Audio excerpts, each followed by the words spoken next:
I said, you know, a lot of my friends are still writing and they haven't sold anything. And it's either A, because they're not, you know, it's based on, it's all a matter of probability in my head. The more you send out, the more letters you're going to get back. If you don't send stuff out because you're scared someone's going to take it, if you don't send a book out because you don't think it's good yet, don't send it. But the more you send out, the more response you're going to get, and your time will be cut in half, I feel. I mean, from the point where... Yeah, it could be, well, like, it could be 1 to 10 years. I mean, you know, it's based on your writing ability. Still, you have to write well.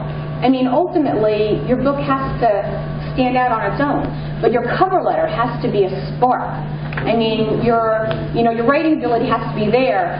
You really have to go after the prize. You have to keep sending it out. If you think your book is really good, my first book had 43 rejection letters, and my mother kept saying, when are you going to stop? And I said, when somebody buys my book. I said, it's a good book, and eventually somebody will buy it. Maybe it wasn't my right time, but back then I was 28. I didn't have anywhere to go like today. This is why I'm doing this today. I'm trying to give you what I didn't have. I didn't have anybody to tell me how to do it. There's a process. Now, I was just sending stuff out, you know. I was 28, I was sending stuff out. I mean, I got tons of rejection letters, and the 484 rejection letters is probably from that, like, first 5 years alone. Because I was just sending it blindly. And when you send things blindly, you're going to get form letters back. That's what's going to happen. I didn't know about going to seminars. I didn't know about meeting editors one-on-one. I didn't know how to pass the whole slush pile thing, which is really important. If you can meet an editor one-on-one in any genre that you write, your chances are just 90% better that you're going to get published. If you're good. So you also have to be good. Just meeting an editor and you're not good, you know. You have to be good, and if you meet an editor, then your chances are a lot greater. And yeah, I mean, I have friends, I'm in a writer's critique group right now. Well, I have, you don't want to send something to an editor that's not ready. And if you join a critique group, you're joining a critique group with other people that are writing in your genre. You should join a critique group for children's book writers. Join a critique group for mystery writers. You know, whatever you're writing for, you should be in a group with other people who write the same way that you do. Because when you're writing, and let's say in your head you close the door in one of your paragraphs, but you didn't really. Someone else who's reading it for the first time, and you don't want an editor to pick up on that. You want a friend to pick up on that. A friend who's good at writing. Not your mother, not your sister, not someone who's going to go, this is great, everything you write is great. You want someone who picks up stuff for you. Like, you didn't develop your characters well enough, Karen, or you didn't, the rhythm and rhyme is too forced. You want someone who writes what you write to help you out before you send it to that editor. Otherwise, you're going to get rejected again. You're reading everybody's stuff.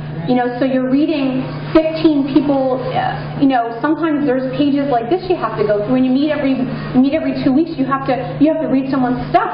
And there maybe 15 people are writing that week. So your file's like this. And you still have to have time for your own writing. And writing cover letters, you have to have time for your own writing. Then you have to have time to correct your other friends' writing. It's a lot of work being in a critique group. It's not, so you have to be ready to give and take criticism well. That's the other thing. And I would personally rather take criticism from my friends who are writing than criticism from a Simon Cowell editor type. I'm not standing in front of 20 million people on TV getting rejected. But it's the same feeling when you're standing in front of your mailbox and you get the letter. And you're like, oh, another letter. And you read it. And, your critique is sitting right there. So you're going to try to avoid that. So if you join a critique group, then you hone in on your writing skills a little bit better, and then you should send it to an editor. But, other people that are writing in the same form as you should probably get to see it first before you send it. Any information about publishing articles or poetry? Yeah, that's actually in here. It has, if you get the writer's market, that's actually going to tell you where to get that as well, where to send your articles, and you have to actually look which book you want. There's a children's one, there's a writer's one, but the stuff stays the same. It's still, you have to get past the editor, you still have to, they take journals with a query letter. Actually, with a journal, there's query letters and cover letters, and you're going to see that in any book that you pick up. The publisher's going to say, I only take query letters, and that's probably what you're going to run into. We only take query letters. A query letter is different than a cover letter. A cover letter comes with the manuscript. A query letter is a letter that stands on its own to invite the editor to to ask you to then send your work. So in a query letter, your query letter has to be really good. And then you say on the bottom of the query letter, if you'd like to see more of my stuff, please here, actually you are supposed to be sending it like this. The query letter goes into an envelope. You have the query letter, and it goes into an envelope with your address on it, and if they want to see more of your stuff, they say yes, and they shove it back in, and you get to then send your article to them, or your book to them, or your, whatever you're working on. Because a query letter is just a one-page, like an invitation. Do you want to see my stuff? So that has to be unbelievably good. The best letter you've ever written is a query letter. And then if they then invite you to send your stuff, then you send it with a cover letter saying that, you queried them and you got back to me and I'm now sending you my stuff. And then, of course, you're going to send the cover letter over the manuscript, and they have, they want it paper clipped, don't staple it. They're really picky. And then you wrap it up in your address so that they can reject you, and then you send it away in the envelope with requested material. If you have a query letter that they've answered, it's requested material again. And query letters, you can send out to 20 people at a time. So if you're going to query an article, you can send it to 20 magazines at a time. It doesn't matter because it's just a query letter. You're not actually showing them anything. You just want to see if they're interested in your writing. So you can send it out to 20 people. 20 people might get back to you. And then you can send the real stuff to them. If you get rejected, you're just not going to know which way it's done. So if you just send your writing and you get rejected, then you know what you're writing. If you send your illustrations, illustrators just send cards like this. If you send a card and they like your work, then you know that it was your illustrations that are selling. But if you send both and you're only good at one of them, you don't know why you're getting rejected. I've heard that you can say, if you want the manuscript, only forget the but that's kind of hard because then they're kind of throwing out your stuff and you're still not going to know. And okay, we really like your article, but then they have an article over here that they like both. Or they have an article over here that's ready to go and they just find an illustrator. You can try it and see what happens and then you get the byline. Well, what do you think about trying to publish in a magazine first? Absolutely, absolutely. Publish absolutely.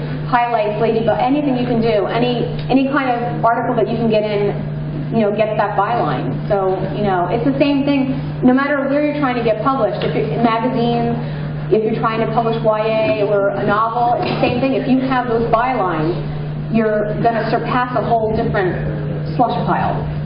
You want to get your cover letter really good and the bylines go down here. Right.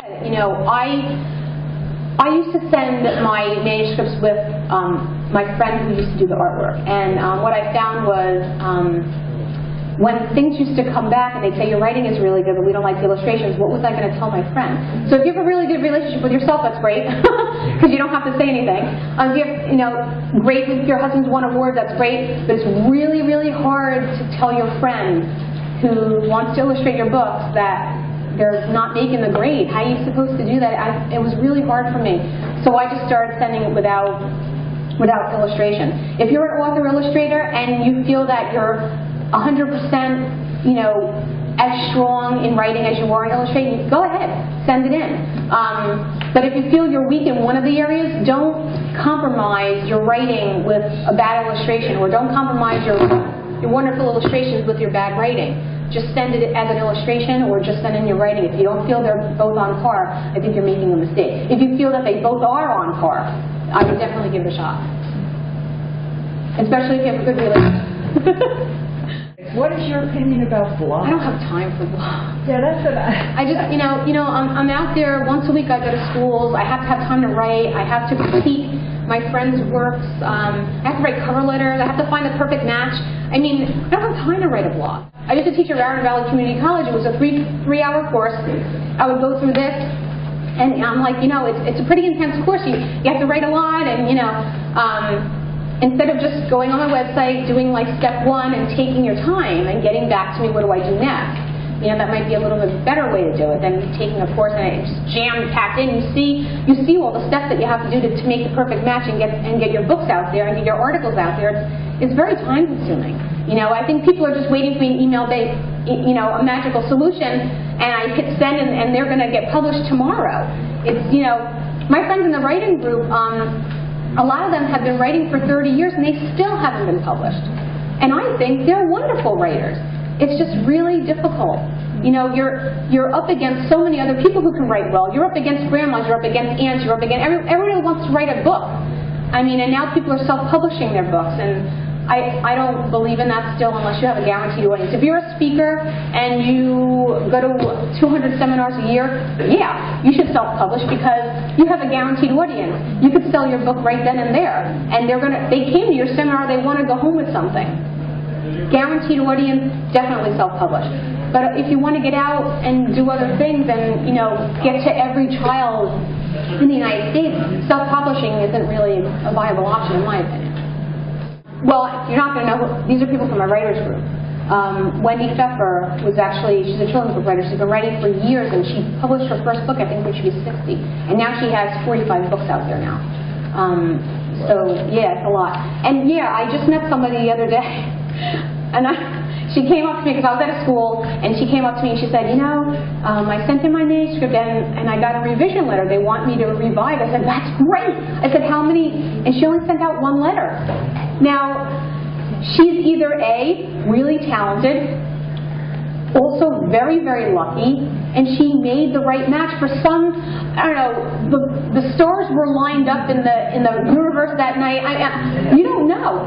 My friend actually sent something to Little Brown and Company. They rejected her. 10 years later, she sent it back again and they bought it.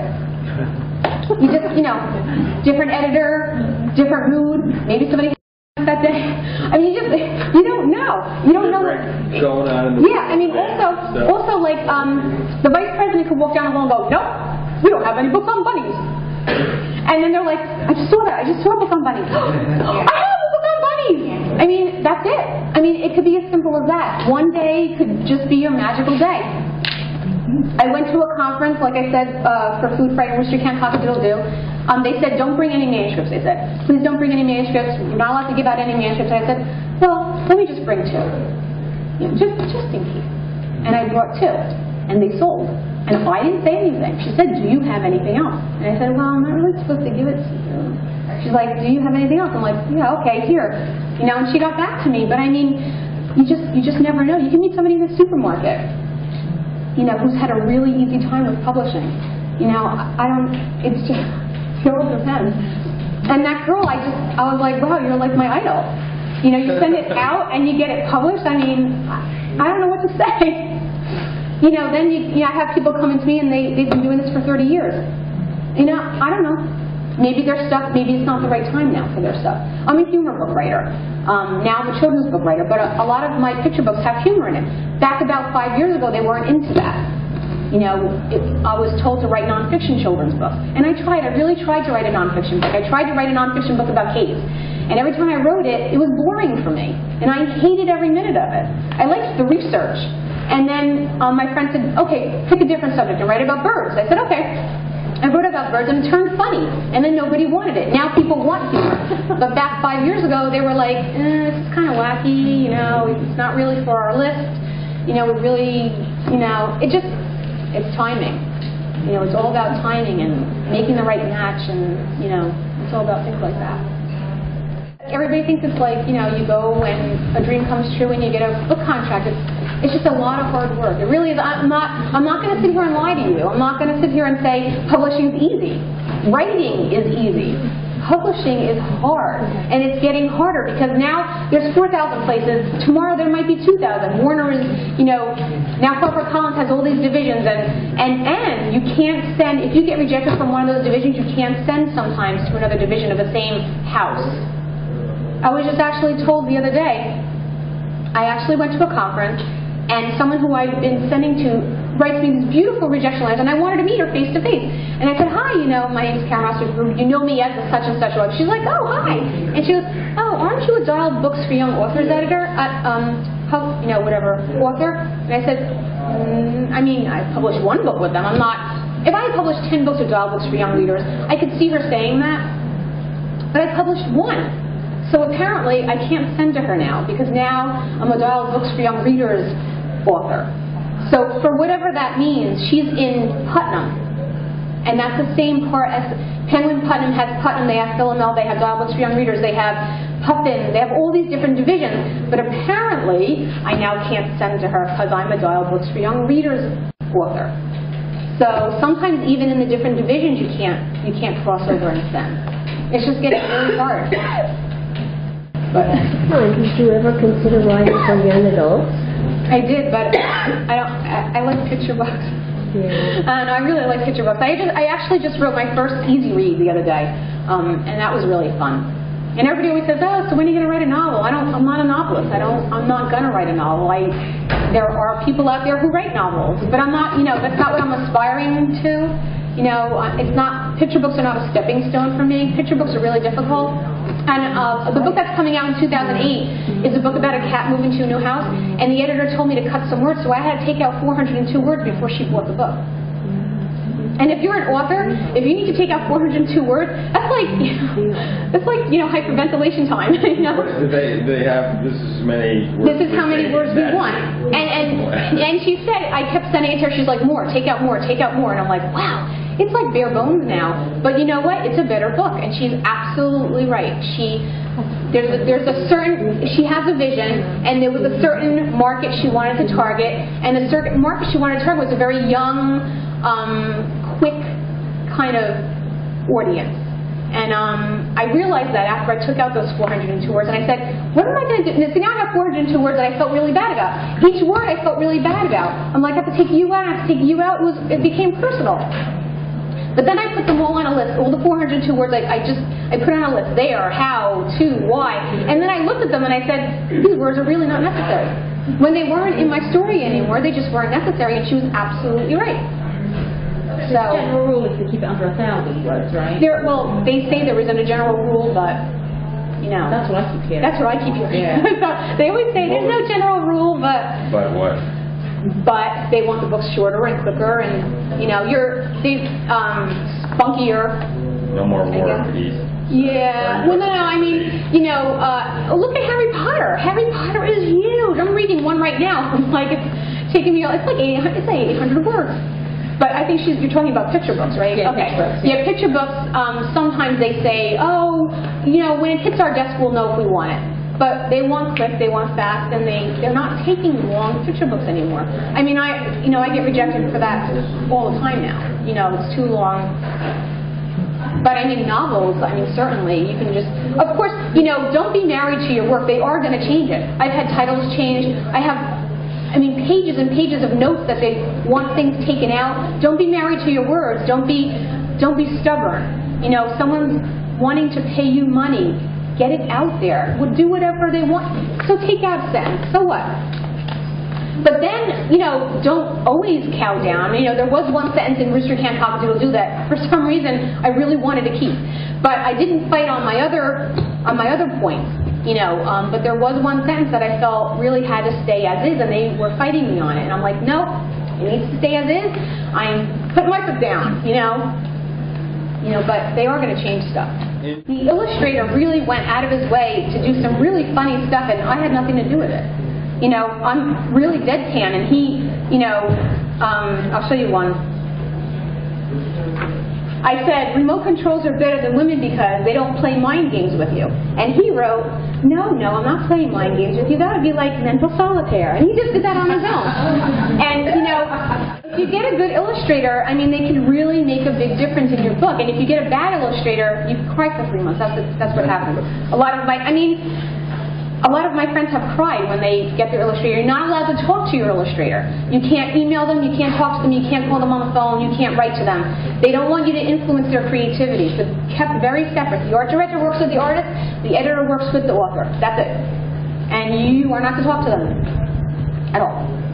So when these books come to you, they're pretty much done.